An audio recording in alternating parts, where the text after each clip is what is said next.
Okay guys, got part 2 here. It's going to be a quick part 2 because I'm still doing stuff, but we got the JAMA harness here. We have the 5 volts that comes from that JAMA harness that we hook to the top of this fuse holder here, this fuse block.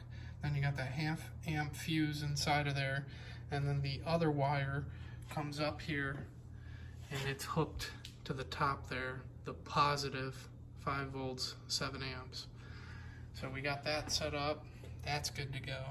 Then we did our power down here, so that's the 120 volts coming in, and then your field ground. So I got that double pole, double throw switch here, and I have my ground, you know, hooked up to the field ground. Obviously I got a bundle of wires here, and then you know, you got your hot and neutral.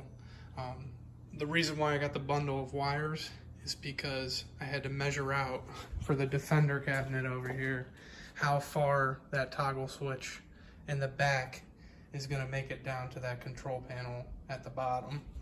And then now that we have that, we're all set, and we can go ahead and plug this guy in. Let's see, okay, plug it in, and be very careful with this because it's live. Testing purposes only. We'll go ahead and we will flick this in the on position. Okay. So we're in the on position. My board is powered. So if you have a meter, I'd recommend you grab your meter, test your voltages. You know, you got to do DC voltage up top for your 5 volts coming in. Make sure you got steady 5 volts, and then check your 120 coming in.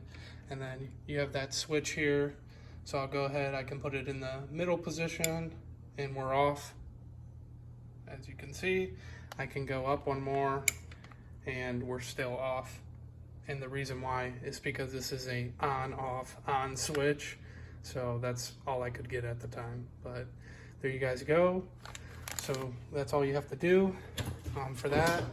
I'm gonna get more videos posted soon of the you know, your video wiring and stuff like that, control wiring, but that's all later on. And one more thing, a lot of people have questions about the 12 volts. So you're probably like, hey, am I hooking 12 volts positive and 5 volts negative 1 amp here? And yes, you can hook that in because you don't have to worry about it. There's no pathway on this control board, so it's not gonna do anything to that control board. So it's just gonna sit there, and you see it's piggied on the harness, that yellow for the 12 volts. And you can use that for whatever else you wanna use, you know, coin door lights, whatever it may be.